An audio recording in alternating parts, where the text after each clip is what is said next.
Welcome back everyone. Well, I am CSCM Aditya Jawar, the founder and director of AJ Classes. Dear students, कल का lecture जो था उसके अंदर हमने AS19 लीज के बारे में पढ़ा था, जिसके अंदर बेसिक थियरी जो भी थी AS19 की, स्टार्टिंग फ्रॉम मतलब जहाँ से चालू हुआ था AS19 उसका कवरेज, वहाँ से लेके जो जो इंपॉर्टेंट थियरी थी वो सारी अपन ने देख ली थी। लास्ट अपन ने financial lease and operating lease जो होता है उसके बीच में डिफ्रेंसिएशन देखा था। आज का जो पर्टिकुलर लेक्चर है, this is lecture number 2 of the AS19 and this will include the practical questions of the AS19। Now AS19 की अगर अपन बात करें कि इसका वेटेज कैसा है क्या है, तो AS19 का वेटेज ठीक ठाक है। मतलब अगर आ गया तो मतलब 7-8 मार्क आ सकता है, और नहीं आया तो ठीक है, अल्टरनेट में जा रहा है ये। मतलब बोरिंग कॉस्ट जैसा नहीं कि जो आएगा ही आएगा। ये है AS19, जो चांस है इसका 70% के आसपास, मतलब 70% चांस है कि आ सकता है। ठीक है, चलिए शुरुआत करेंगे आज के लेक्चर की फटाफट। एग्जाम्पल नंबर 1 आपके सामने है। यहाँ पर आपको क्लियरली मेंशन है कि भैया एनुअल लीज रेंटल जो है वो 50,000 पर मंथ है। अच्छा, इससे पहले अपन कुछ ऊपर वाला पार्ट देख लेते हैं। ये जो बेसिक थियरी का ही पार्ट है अगेन, क्या क्या चीज़ है। ठीक है, ओके, गारंटी ठीक है, ये तो ठीक है। ये तो आपको या प्रैक्टिकल क्वेश्चन कराएंगे उसमें समझ आ जाएगा, फॉर्मूला लर्न करने का कोई ज़रूरत नहीं है। यहाँ पे भी आपको प्रैक्टिकल क्वेश्चन कराएंगे, सब आ जाएगा। ये अपने ज़रूर काम का है। फेयर वैल्यू का मतलब क्या होता है? Fair value is equal to present value of MLP, present value of MLP, present value of MLP। I repeat once again, MLP। कल याद करो, कल मैंने बताया था MLP का मतलब क्या होता है। MLP का मतलब होता है lease rental plus GRV, guaranteed residual value. ठीक है, और UGRV तो आपको पता ही है, अनगारंटेड। प्रेजेंट वैल्यू इसका, प्रेजेंट वैल्यू इसका, उसको कहा जाएगा फेयर वैल्यू। ठीक है, अब बात करेंगे एनुअल लीज रेंटल जो है 50,000 at the end of the each year, very important. Lease period 5 साल का है, चलो बढ़िया है। गारंटेड है 25,000, अनगारंटेड है 15,000, good. Fair value at the Inception of the lease, मतलब जब लीज की शुरुआत हुआ था तब 2 लाख रुपए का उसका फेयर वैल्यू था। भाई साहब आपको पूछ रहे interest rate implicit on lease is computed below. अब ये लोग क्या करेंगे, पहले 10% के हिसाब से एक बार निकाल के देखेंगे, चेक करेंगे कि क्या 2 लाख के आजू बाजू आ रहा है क्या आंसर। चलो देखते हैं। ठीक है, हालांकि आपको एग्जाम में ये नहीं करना है, आपको क्वेश्चन दूसरा आएगा, ये सिर्फ आपको एक बार बता रहा हूँ। सो फिलहाल आपको क्या करना है, MLP यहाँ पे दिया हुआ रहेगा। ठीक है, 50 50 50 50 5 सालों का।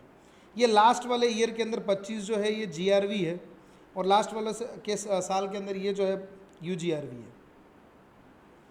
ठीक है, अब ये 10% की डिस्काउंटिंग रेट है, तो अपन ने क्या करा, इसको मल्टीप्लाई करा। ये कैसे निकाला, 1 डिवाइडेड बाई 1.10 इक्वल टू 1 बार, फिर ये 1 डिवाइड बाई 1.10 इक्वल टू 2 बार। ओके, ये दिखाना पड़ेगा, सॉरी। सो 1 डिवाइडेड बाई, क्या क्यों नहीं रहा, 1 डिवाइड बाई 1.10। एक जना को ये ऑनलाइन चालू करके रखना। ठीक है, 1 डिवाइडेड बाई 1.1 एक बार, 1 डिवाइड बाई 1.1 2 बार, 3 बार, 4 बार, ऐसे आप लोगों को करते जाना है। ठीक है,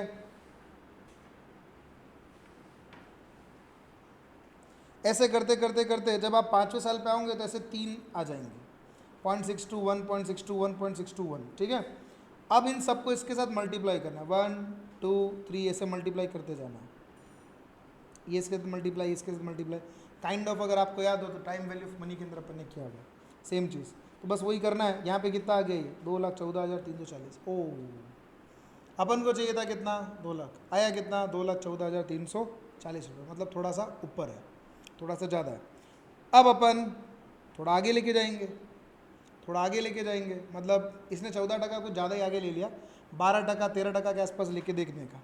ठीक है, मैं वापस बता रहा हूँ, ये आपको वैसे करना नहीं है, एग्जाम में यूजुअली ये टाइप का क्वेश्चन नहीं आता है, आएगा दूसरे टाइप का क्वेश्चन जिसमें इंटरेस्ट रेट जो है पहले से गिवन रहेगा। अब MLP UGRV सब कुछ दिया हुआ है, मल्टीप्लाई करेंगे धड़ धड़ धड़ धड़ करके, 1 डिवाइड बाई 1.14 करेंगे इसके अंदर। ठीक है, मल्टीप्लाई करा, ये आंसर आया फाइनल 192,360। जब आप ये सब को प्लस करेंगे तब आपका फाइनल आंसर जो बैठेगा वो रहेगा 192,360। मैंने क्या बोला था, आना कितना चाहिए था, 2 लाख। अगर मैं 10% पे लेके चल रहा हूँ तो आ रहा है 2,14,000, और मैं 14% पे लेके चल रहा हूँ तो आंसर आ रहा है 1,92,000। मतलब भाई साहब, इसमें आ रहा है नेगेटिव, उसमें आ रहा है पॉजिटिव, अपन को चाहिए बीच का। तो कहीं ना कहीं आपको IRR यूज़ करना पड़ेगा। IRR बोले तो इंटरपोलेशन एक्स्ट्रापोलेशन के मेथड से अपन IRR वाला काम करेंगे, ठीक है। तो यहाँ पे आपको क्या करना है, ये जो होता है लोअर रेट लिखा जाता है, लोअर रेट यहाँ पे लिखा जाएगा, ये गलत है, इधर NPV एट लोअर रेट आता है, ऊपर वाला जो पॉइंट है ना, यहाँ पे मैं लिख के बता देता हूँ, रुक जाओ। यहाँ पे लिखने का हमेशा रेट जो लोअर वाला है, लोअर रेट, प्लस उसमें करने का NPV at lower rate, NPV at lower rate divided by difference of both, difference of NPV at higher rate and NPV at lower rate. मतलब ऐसे देखो, NPV at lower rate minus NPV at higher rate, तो ये minus minus actually हो जाएगा plus, क्योंकि कभी भी हायर रेट पे NPV नेगेटिव ही आएगा। तो होगा क्या, देखे ऐसे, मान लो जैसे वन अपना NPV थोड़ा सा कम आएगा उसके अंदर, 2 लाख माइनस 192,360, सो यहाँ पे minus NPV at higher rate, और मल्टीप्लाई में जो डिफरेंस होता है, रेटों का डिफरेंस, मतलब अपने केस में अगर अपन बात करें तो 14 माइनस 10, 4 मल्टीप्लाई होगा, ठीक है। अब यहाँ पे अपन ने क्या किया, 10 plus NPV at lower rate आया था शायद 14,340 रुपये, ठीक है, 14,340, 2 लाख के ऊपर कितना है वो वाला। यहाँ पर आप दोनों को डिफरेंस करके प्लस करना है, मतलब 14,340 प्लस इसका कितना था, 2 लाख माइनस करो ये ज़रा, 192,360, ये 640 हो जाएगा, 7640, दोनों को प्लस करके फाइनल बोलना मेरे को कितना आया,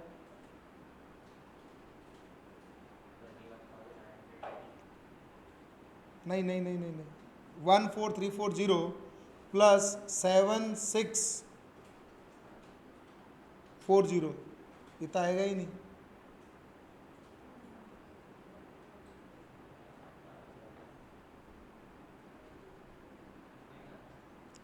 कितना आ रहा है, हाँ 21, मेरे को सुने थे 31, 21,980 इंटू 4। अब ये पूरा सॉल्व करो, फाइनेंसर बोलो, 14,340 डिवाइड बाई 21,980 इंटू 4 प्लस करो 10,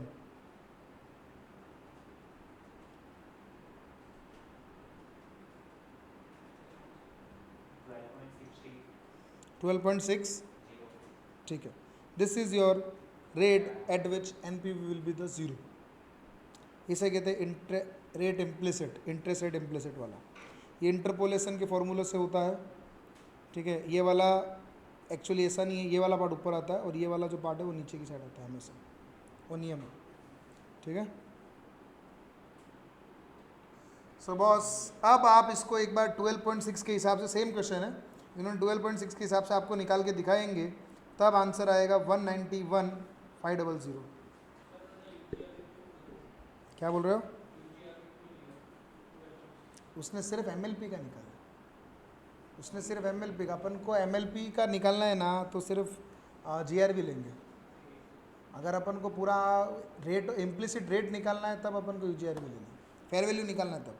इसने सिर्फ MLP निकाला, MLP निकालेंगे तो बस इतना ही रहेगा। अब कहानी को ध्यान से सुनने का, बहुत इंपॉर्टेंट कहानी है।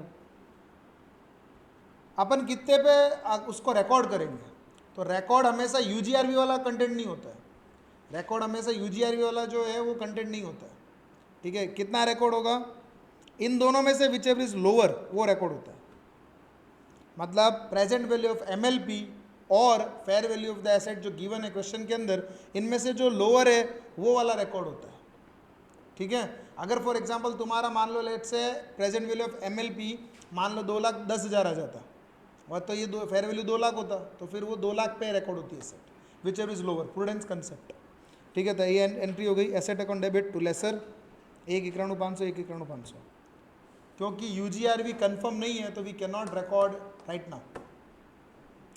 अब आता है एग्जाम्पल नंबर 3, ठीक है। ये हायर परचेज टाइप का क्वेश्चन है, अगेन क्वेश्चन पूछा नहीं जाएगा, बट तुम सीख के रखो, बाई चांस तुम्हारे नसीब खराब हुए तो आ सकता है। बता देता हूँ, बहुत आसान है वैसे। एग्जाम्पल नंबर 3, ये हायर परचेज का क्वेश्चन है। इसमें क्या होता है, आपने रिकॉर्ड करा, अब आपको क्या करना है कि जो प्रिंसिपल है और जो इंटरेस्ट है दोनों को अलग अलग करना है। प्रिंसिपल को अलग करना है, इंटरेस्ट को अलग करना है, ठीक है। 191,500, अब यहाँ पे तुमने भाड़ा जो चुकाया था वो 50,000 था। 191,500 के ऊपर कैलसी देवता लीजिए, उसके ऊपर करो इंटू 12.6%, इस वाले पे क्लोजिंग बैलेंस के ऊपर 12.6% करने का। तो क्लोजिंग बैलेंस के ऊपर 12.6% करोगे तो ये अमाउंट आना चाहिए 24,129 आया। अब 50,000 में से ये वाला माइनस कर दो, ये वाला फिगर आ जाएगा, ये हो गया प्रिंसिपल। मतलब जो 50,000 तुमने भाड़ा चुकाया था उसमें से एक्चुअली 24,129 रुपये तो सिर्फ और सिर्फ ब्याज था। तो प्रिंसिपल जो तुम्हारा पे हुआ है वो सिर्फ इतना हुआ है। आप 50,000 में से ये माइनस कर दो, ये फिगर आ जाएगा। 50,000 में से ये वाला प्रिंसिपल, ये वाला नहीं, ये वाला माइनस कर दिया, ये फिगर आ गया। अब इसके ऊपर 12.5% सॉरी 12.6% करो, ये आ जाएगा। फिर 50,000 में से ये माइनस करो, ये आ जाएगा। और इसमें से सॉरी ये पहले वाले में से ये माइनस कर देना, ये फिगर आ जाएगा, ठीक है। फिर वापस 12.6% करोगे, ये आ जाएगा। इसमें से ये माइनस करोगे, ये आ जाएगा। इसमें से ये माइनस करोगे, ये आ जाएगा। इस वाले फिगर में से अगर आप ये वाला माइनस करोगे तो आपके सामने ये वाला फिगर आ जाएगा। उम्मीद करता हूँ यहाँ तक आपको कोई भी प्रकार का डाउट नहीं होगा। सर यहाँ पे ये स्टार मार्क क्यों किया रहा है, कहानी को ध्यान से समझाता हूँ, ध्यान से सुनो। 66763 मल्टीप्लाई करो 12.6%, 66763 मल्टीप्लाई करो 12.6%, तो आंसर थोड़ा ज़्यादा या कम आएगा। कितना आया? 84। अब यहाँ पर आ रहा है 8412। सर यहाँ पे तो 8237 ही लिया है, क्योंकि यहाँ पर मेरे को बैलेंस को करना है 0। तो होता क्या है कि 66763 पूरा प्रिंसिपल कटेगा तभी तो होगा। तो बाकी जो बचा वो एडजस्ट कर दिया जाता है बैलेंसिंग फिगर के थ्रू। ये बैलेंसिंग फिगर एक्चुअली, ठीक है। तो 66763 चुपचाप इधर लिख देने का, बाकी जो बचा वो इधर लिख देने का। ये कैसे आया सर 75,000? मैंने बोला ना 50,000 तो वो था और 25,000 तुम्हारा GRV था। अब ये वाली एंट्री इज वेरी इंपॉर्टेंट, ये वाली entry is very important in the books of lessee. Lessee की बुक्स में ये एंट्री होगी। फाइनेंस चार्ज का मतलब क्या? ईयर 1 की एंट्री, हाँ, वैसे ईयर 2 की, ईयर 3 की सबकी आएगी। फाइनेंस चार्ज का मतलब ब्याज। तो फाइनेंस चार्ज अकाउंट डेबिट, क्योंकि वो खर्चा है, एक्सपेंस, एक्सपेंस अकाउंट डेबिट होता है। टू लेसर, लेसर हमारे लिए लाइबिलिटी है, तो ये हो गया। सेकंड लेसर टू बैंक, ये अपन ने इंस्टॉलमेंट जो पे किया उसका एंट्री है, इंस्टॉलमेंट पेड का एंट्री। तो lessor is the receiver, bank goes out, ये एंट्री हो गई। और अंत में वो फाइनेंस चार्ज को, वो तो एक्सपेंस है, उसको मरना तो पड़ेगा, तो कहाँ मरेगा वो जाके? P&L के अंदर। तो he will die in the P&L। तो P&L account debit to finance charge, answer. अब ये 3, अगले वापस 3, फिर अगले वापस 3, फिर अगले वापस 3, ये 3 एंट्री हर साल होती जाएगी एंड तक। ये 3 एंट्री हर साल होती जाएगी। क्लियर है यहाँ तक? चलिए बढ़े आगे। सपोज भाई साहब बोल रहे कि भाई UGRV लेट से आपको नहीं है पता, and lessee's incremental borrowing rate 10%। भाई ने पहले ही बोल दिया 10% है, भाई ने पहले ही 10% तुमको दे ही दिया है, रेट ऑफ इम्प्लिसिट रेट। तो बस बिना UGRV निकाल लेने का फेयर वैल्यू कितना आया? 2,05,025 आया। मैंने आपको पहले ही बोला था विच एवर इज लोअर उतने पैसे को रिकॉर्ड करने का। तो इसमें 2 लाख पे रिकॉर्ड करेंगे एसेट, बाकी सब कुछ सेम हो जाएगा, बाकी कोई दिमाग नहीं लगाना, सेम है, बाकी सब कुछ सेम है, ठीक है। आइए इलस्ट्रेशन नंबर 1 की तरफ बढ़ते हैं फटाफट। Square private limited has taken machinery and finance lease from SK limited. अच्छा, कई बार ऐसा भी होता है कि आपको ये बोला नहीं जाएगा फाइनेंस लीज है, ऑपरेटिंग लीज है, तो वो आपको बोलेगा कि भैया बताओ फाइनेंस लीज ऑपरेटिंग लीज है। तो इतना सा कॉमन सेंस वापरने का कि अगर जैसे देखो इधर 20 लाख उसका औकात है, 625 ऑलमोस्ट वो है, क्या कहते हैं उसको, रेंटल है, इंटू 4 करो एक बार। तो 625 इंटू 4 अगर आप करने जाओगे तो आएगा 25 लाख रुपए। मतलब फेयर वैल्यू से ऑलमोस्ट ज़्यादा है, तो सीधी गणित फाइनेंस लीज ही हो गया वैसे, ठीक है। हालांकि अब इसको अपन प्रेजेंट वैल्यू पे करेंगे, एक्चुअल पता करेंगे, बट अभी फिलहाल ऐसा लग रहा है कि गारंटी फाइनेंस लीज ही, इसमें तो दिया वही है। कई बार क्या है, ये दिया हुआ नहीं रहता, फिर पूछते हैं कि determine the nature of the lease, तो उसमें लिखने का ऐसा प्रेजेंटेशन करके कि भाई it is equivalent to almost, मतलब 90% के ऊपर अगर चला जाता है तो लिख देने का फाइनेंस लीज है। 4 साल का वक्त है, फेयर वैल्यू भाई ने दे दिया है 625 UGRV और रुक रुक रुक, ये वर्ड को ध्यान से समझ। यहाँ पे क्या लिखा है, एक्सपेक्टेड रेसिडुअल वैल्यू, ये अनगारंटेड नहीं है, ये तो टोटल रेसिडुअल वैल्यू दिया उसने।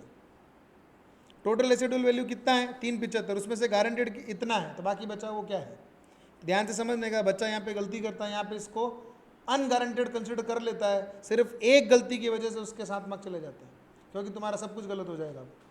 तो इसको ध्यान रखने का, जब भी सिर्फ वर्ड को ध्यान रखो, यहाँ पे अनगारंटेड बोला हो तभी उसको UGRV मानना, अन्यथा ये रेसिडुअल वैल्यू है, इसमें से पहले GRV को माइनस करना और जो बाकी बचता है उसे अपन कहते हैं UGRV। सो 3,75,000 माइनस करने का 1,25,000, तो आंसर आ जाता है 2,50,000 रुपये, जो आपका रहेगा UGRV। हम उम्मीद करते हैं आपको यहाँ तक समझ आ गया है। 15% मैंने बोला क्वेश्चन में देते ही है वो लोग, आपको निकालने का ज़रूरत नहीं है। तो 15% आपको दिया हुआ है पहले से ही, और आप जो रेट दी हुई है वही लेना, अपनी अक्ल मत चलाना, क्योंकि आंसर में अमाउंट में फ़र्क आ जाएगा 200-300 रुपये का। जब भी ऐसे रेट दिया हुआ रहे ना, तब तो तुमको यही लिखना पड़ेगा। और रेट अगर नहीं दिया हुआ, सिर्फ ये दिया हुआ है 15%, तो फिर 1/1.15 करके खुद की निकालना। यूजुअली 4 डेसिमल तक लेना होता है, ठीक है, पॉइंट के बाद 4 डेसिमल तक, ठीक है। चलिए आते हैं फटाफट, ये table very very very important है, ध्यान से सुनने का। भाई ने MLP निकलवाया तुमसे, I repeat one more time, कभी भी अगर आपको फेयर वैल्यू दिया हुआ है तो सिर्फ MLP निकालना है। फेयर वैल्यू तो पहले ही दिया हुआ है, ओनली MLP मतलब UGRV नहीं लेना, सिर्फ GRV लेना, ठीक है। 625 625 625 625 और 125 और है, वो इंक्लूड होकर 750 हुआ, ठीक है। ये एक्चुअली क्या है, 625 और 125। मैं आपको सजेस्ट करूंगा कि ऐसा 750 मत करो, 625 दिखाओ, उसके नीचे 125 और दिखाओ, और ऐसा ये सेम सेम लिखो, वो ज़्यादा सही रहता है। क्योंकि कई बार UGRV भी आएगा तो 3 लिखो, याद रहता है उससे, नहीं तो ये लेना भूल जाऊंगा, इसीलिए, ठीक है। बाकी तुम्हारी इच्छा। अब इसको 15% दिया भाई, खट खट खट खट खट खट खट खट मल्टीप्लाई आ गया 18,55,850। कितने पे रिकॉर्ड होगा, 18,55,850 पे या फिर 20 लाख पे, क्योंकि which ever is lower, simple गणित है, विच एवर लोअर ये आंसर। अब आता है डिस्क्लोजर, जो लस्सी भाई है उसको क्या क्या डिस्क्लोजर करना पड़ता है। तो हमारे लस्सी भाई को क्या करना पड़ेगा, ठीक है। लस्सी भाई को लिखा हुआ है, from the following financial lease, assets acquired under the finance lease as segregated from the assets owned. Assets acquired under finance lease as segregated from the assets owned, मतलब इसको अलग दिखाएंगे, और जो अपनी खुद की खरीदी हुई एसेट्स उसको अलग दिखाएंगे, मतलब प्रॉपरली शो करेंगे कि ये लीज वाली एसेट है और ये वाली जो एसेट है हमारी ओन्ड है, ताकि जनता को पता चले, आम जनता को, कि भैया ये भाड़े की है। For each class of assets the net carrying amount at the balance sheet, वो तो ठीक है, कैरिंग अमाउंट तो दिखाना ही पड़ती है। कैरिंग अमाउंट मतलब the amount at which the assets is being shown in the balance sheet. इन दोनों का वो रिकन्सिलेशन दिखाएंगे, जो अपन ने अभी निकाला था। रिकन्सिलेशन का मतलब कि भाई कितना फाइनेंस चार्ज है, कितना प्रिंसिपल का चार्ज है, प्रेजेंट वैल्यू कैसा है, वो सारी चीज़। तो MLP का दिखाने का, और कुछ नहीं है, ठीक है। कंटिंजेंट रेंट का मतलब होता है वह रेंट जो कन्फर्म नहीं है, जो अपन ने पहले पढ़ा था, वह रेंट कल पढ़ाया था। कंटिंजेंट रेंट अभी कंफर्म नहीं है, अभी पता नहीं देना पड़ेगा नहीं देना पड़ेगा, तो अगर देना पड़ जाए तो फिर उसका एक्सपेंस मान के ख़त्म कर देना। अब वैसे भी रेंट एक्सपेंसिव होता है। अगर तुमने इसको सब लीज किया है, सब लीज का मतलब होता है तुमने किसी से भाड़े पे लिया, मान लो मैंने 3 मंजिल भाड़े पे ली, उसमें से 1 मंजिल मैंने किसी और को भाड़े पे दे दी, समझ लो बात को। एग्जाम्पल देता हूँ, ये जगह अपनी है, एसेट, ठीक है, ठीक है। अब 2 मंजिल है, अब मैंने क्या करा, एक दूसरे ट्यूशन क्लास वाले को एक जगह भाड़े पे दे दी, उससे भाड़ा मैं रिकवर करता हूँ और मेरे वाले को मैं भाड़ा में देता हूँ, तो ये मैंने जो किया उसे सब लीज कहते हैं, मतलब लीज के ऊपर एक और लीज, ठीक है।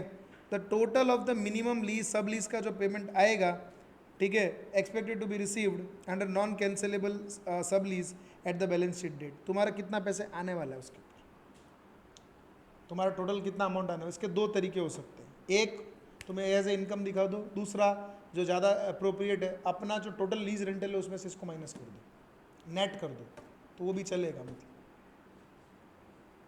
ठीक है। बाकी तो ठीक है, नॉर्मल है। अब आता है लेसर के बुक्स के अंदर।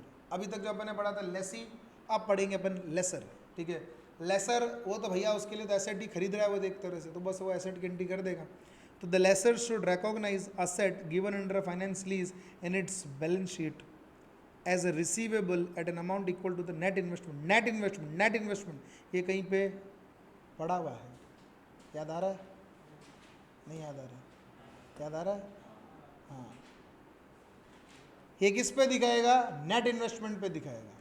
नेट इन्वेस्टमेंट याद करो, कल मैंने पढ़ाया था, एक ग्रॉस इन्वेस्टमेंट पढ़ाया था और उसके बाद एक मैंने अनअर्न्ड फाइनेंस इनकम पढ़ाया था। उनका डिफरेंस को मैंने बोला था नेट, और नेट का मतलब मैंने ये भी बोला था कल, नेट जब भी वर्ड वापरा है मतलब कुछ ना कुछ माइनस तो होता है। तो ग्रॉस इन्वेस्टमेंट कल बता दिया था, ग्रॉस मतलब अनडिस्काउंटेड एमएलपी, नेट मतलब डिस्काउंटेड वाला एमएलपी। इन दोनों का जो बीच का डिफरेंस है उसे कहते हैं ये। ठीक है, in a finance lease the lessor recognizes the net investment in the lease as receivable by debiting the lessee account। समझाते हैं? Asset account debit to bank, fair value, lease receivable to asset which ever is lower, मतलब fair value is equal to net investment, मतलब वही which ever is lower. Lessor कितने पे दिखाएगा? Net investment जितना उसने किया उतने पे।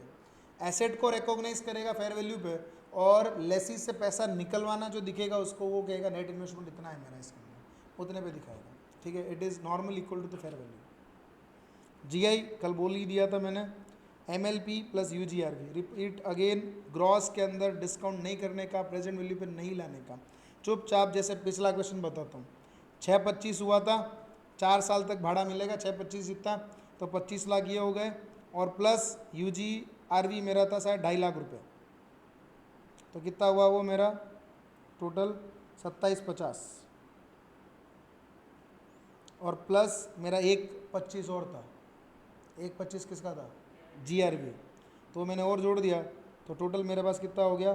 2875 मेरा ग्रॉस इन्वेस्टमेंट था, जबकि फेयर वैल्यू मेरी कितने की थी? मात्र 20 लाख रुपए। फेयर वैल्यू मेरी कितने की थी? मात्र 20 लाख रुपए। ठीक है, तो ये ग्रॉस इन्वेस्टमेंट है, मतलब मेरा total investment in the lease है 2875 का। अब नेट इन्वेस्टमेंट जीआई जो ऊपर निकाला अपन ने, उसमें से unearned finance income. Sir unearned finance income क्या होता है? क्या क्या होता है? इसका प्रेजेंट वैल्यू निकालने का बढ़िया, अभी तुमने निकाला ही था, तुमने प्रेजेंट वैल्यू तो 1855 समथिंग कुछ आया था, वो एक्चुअली ये है प्रेजेंट वैल्यू। उसमें से जीआई में से इसको माइनस कर दो, बाकी जो बचा वो अनअर्न्ड फाइनेंस इनकम है। ठीक है, present value of MLP plus present value of UGRV जोड़ने का उस पर ही जोड़ा हुआ है।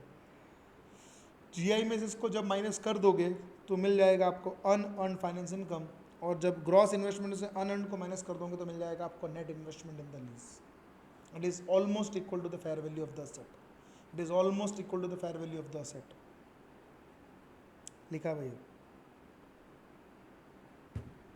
एमएलपी का प्रेजेंट वैल्यू और यूजीआरवी का प्रेजेंट वैल्यू मिलकर बनता है, क्या मिलता है? Fair value. दिखाता हूँ, वेरीफाई करवाता हूँ। यहाँ पे 1855,850 आया है। यूजीआरवी कितना था? 2.5 लाख रुपए। 2.5 लाख को जरा इससे मल्टीप्लाई करना 0.5718 से, और वो इस वाले में प्लस कर देना। इसमें यूजीआरवी अपन ने कंसिडर नहीं किया था, अब UGRV multiply by 0.5718 equal to करो और इस वाले में प्लस करके बताओ कितना आया। Almost equal to the fair value आ गया।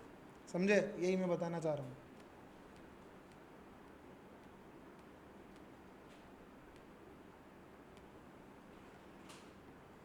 चलो शुरू हो जाओ, टेबल वेबल बनाओ उसकी बढ़िया। भाई ने सब कुछ दिया हुआ है, फेयर वैल्यू 28.3 है, लीज टर्म 5 साल है, लीज रेंटल भी दिया हुआ है 8 लाख रुपए, guaranteed residual value 1.60, expected residual value 3, तो यूजीआरवी तुम निकाल लेना। आईआरआर 15% दिया हुआ है। मुझे इस क्वेश्चन के अंदर आप लोग निकाल के बताएंगे अनअर्न्ड फाइनेंस इनकम। शुरू हो जाओ, टेबल बनाओ फटाफट, रेडी। आपके पास है 10 मिनट का वक्त, विदाउट सीइंग द आंसर।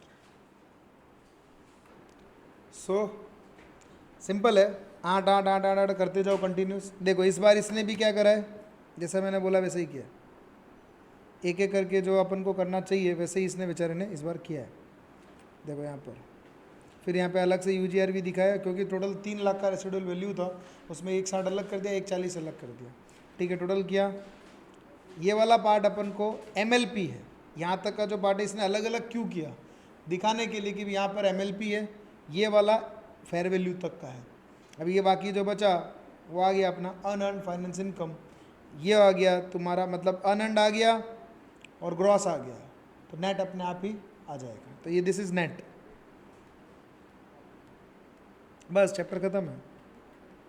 उसके बाद तो बस यही एंट्री करने का, ये इन द बुक्स ऑफ जो है लीज इक्वलाइजेशन अकाउंट बनाकर यहाँ पे प्रॉपर एग्जाम्पल, ये मत करो चलेगा, डायरेक्ट इलस्ट्रेशन पे आओ ना।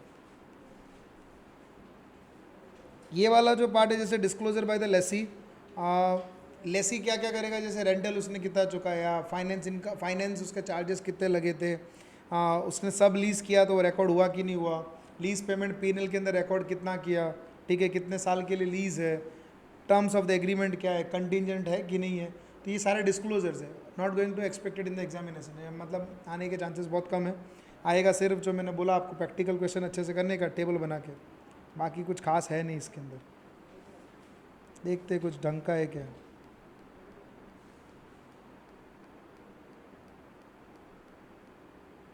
ये एक अच्छा क्वेश्चन के अंदर आता है, इसे कहा जाता है सेल एंड लीज बैक।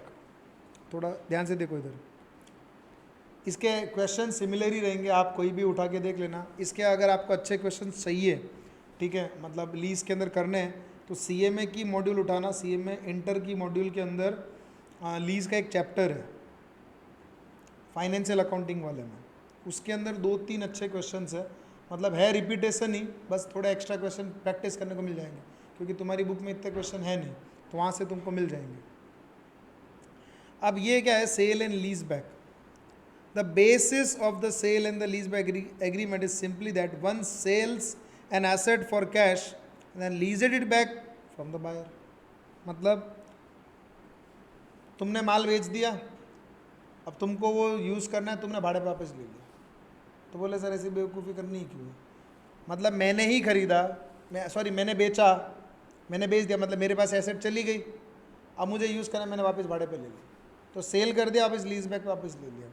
तो the basis of the sale and lease back agreement is simply that one sells an asset for the cash and leased it back from the buyer. The assets subject to such sale and leaseback agreement is generally property. Under such an agreement, the property owner agrees to sell the property at an agreed valuation and lease it back from the buyer. The lessee or the seller receives cash immediately and makes periodic payment in the form of lease rental for right to use the property. ठीक है, the lease payments and the sale price are generally interdependent as they are negotiated as a package. Simple सी गणित समझाता हूँ। मेरे पास ये asset पड़ी है, क्या नाम है, संदीप को ये एसेट में इंटरेस्ट है। संदीप बोला है मेरे को ये खरीदने का है, जगह है, मान लो ये लैंड है, मेरे पास ये एसेट पड़ी है, इसमें मैंने छोटा सा एक घर बना के रखा हुआ ऐसा, ठीक है, मैं इधर रहता हूँ, बाकी ज़मीन मेरे पास खाली पड़ी है। अब संदीप बोले मेरे को ये एसेट खरीदने का है, हालांकि मुझे अभी ज़रूरत नहीं है, मेरे को 15 साल बाद है ज़रूरत इसकी जगह की, और मुझे पैसे की ज़रूरत है अभी, बट मेरे को खाली करके जाना नहीं है जगह को, तो मैं क्या करूँगा, ये माल इसको बेच के चला जाऊँगा। मतलब मैंने ये एजे की प्रॉपर्टी है, संदीप को बेच दी, संदीप मुझे क्या करेगा, तुरंत रोकड़ा चुका देगा। मान लो 10 करोड़ रुपए इसने मेरे को रोकड़ा चुका दी कैश।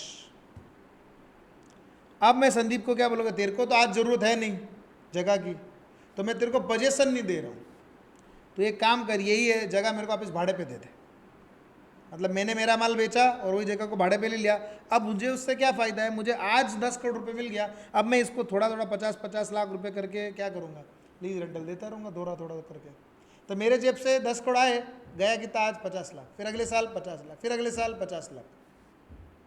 तो इससे मेरे को एक फ़ायदा ये हो गया कि मेरे को एक अमाउंट मिल गया अच्छा खासा, और मैंने छोटा छोटा अमाउंट इसको वापस देना शुरू कर दिया। इसको ये फ़ायदा हो गया, आज ही एसेट मिल गई कम भाव में, 15 साल बाद तो भाव और ऊपर बढ़ जाएगा, तो ये 2 चीज़ का फ़ायदा उठा रहा है, एक तो भाड़ा खा रहा है मेरे से, और दूसरा ये जो है भाव फ़र्क जो हो जाएगा एप्रिसिएशन का वो और खाएगा, ये चीज़ है। तो इसे sale and lease back transaction कहा जाता है। ठीक है। Where a sale and the lease back result in the finance lease, वही जब आप मतलब अमाउंट बहुत ज़्यादा बढ़ जाता है, मतलब लीज का जो रेंटल है ना बहुत ज़्यादा बढ़ जाता है, ठीक है, तो वही चीज़ है सिचुएशन टू। ये ठीक है, ये भी आएगा थोड़ी देर में नीचे। ये कंडीशन थोड़ा सा अपन समझते हैं। सिचुएशन टू इसमें ज़्यादा इंपॉर्टेंट है, सिचुएशन वन के कोई क्वेश्चन बन ही नहीं सकता है, सिचुएशन टू के क्वेश्चन बनते हैं।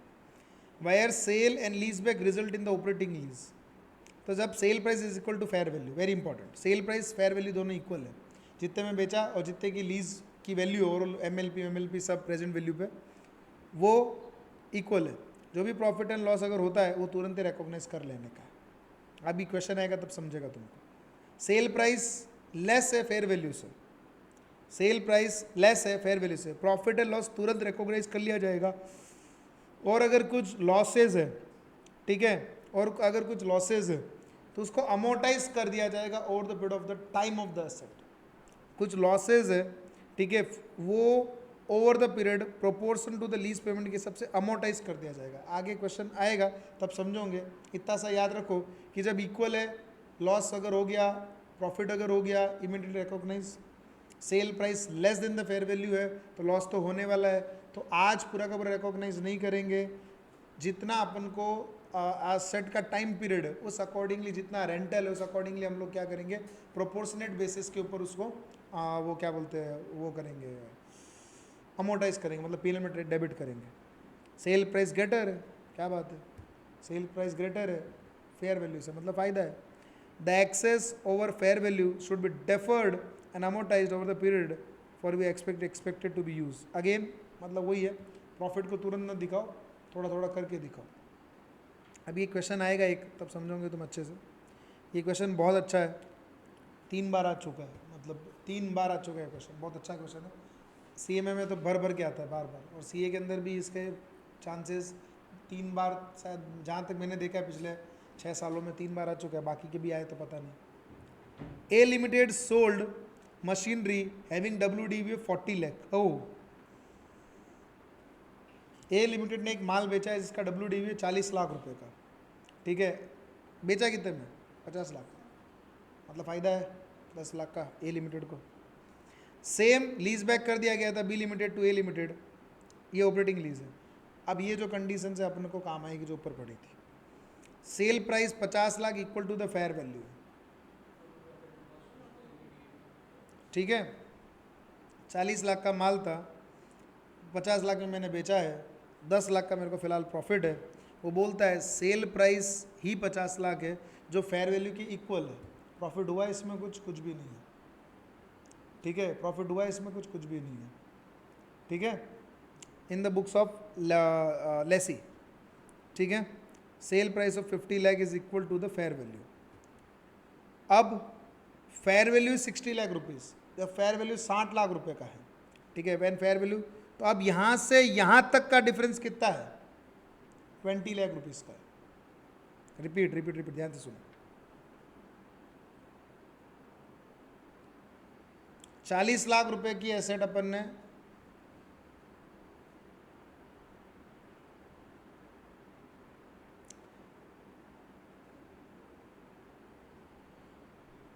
इसमें 1 मिनट है ना, एक सीएमए का एक और क्वेश्चन भी है यार, एक इतने से चक्कर है, मेरे को पूरा खोलना पड़ेगा,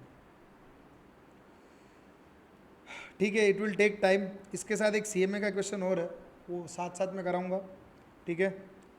यहाँ तक अगला बैच चालू होने वाला है मेरा, आज ऑलरेडी लेट चल रहा हूँ मैं, ठीक है। इतना सा पार्ट बाकी है, इसके नीचे एक क्वेश्चन और है इसके सेम इसी टाइप का, ये वाला, ये वो, ये 3 क्वेश्चन आने के चांसेस ज़्यादा रहते हैं। फिर ये वाला एक, ये क्वेश्चन आने के चांस रहते हैं 30 नंबर, ठीक है। सो बाकी का जो पोर्शन है वो एक लेक्चर और रिकॉर्ड करके मैं डाल दूंगा, ठीक है। छोटा सा पार्ट रहेगा, 15 मिनट के अंदर ख़त्म हो जाएगा। आज के लिए इतना काफ़ी रखता हूँ, अगले लेक्चर के अंदर ये जो छोटा सा पार्ट है ये बता देंगे डिटेल में, क्योंकि इसको समझाने में 15 मिनट निकलेंगे, ठीक है। सो मिलेंगे अगले लेक्चर के अंदर। ऑलमोस्ट एज 19 आप समझ लो कि ओवर हो चुका है, सिर्फ ये छोटा सा पॉइंट है, वो आप खुद भी अगर देखोगे तो हो जाएगा वैसे तो AS 19 for the timing it is over, we will start another AS tomorrow, ठीक है। हम लोग कल नया एज चालू कर देंगे।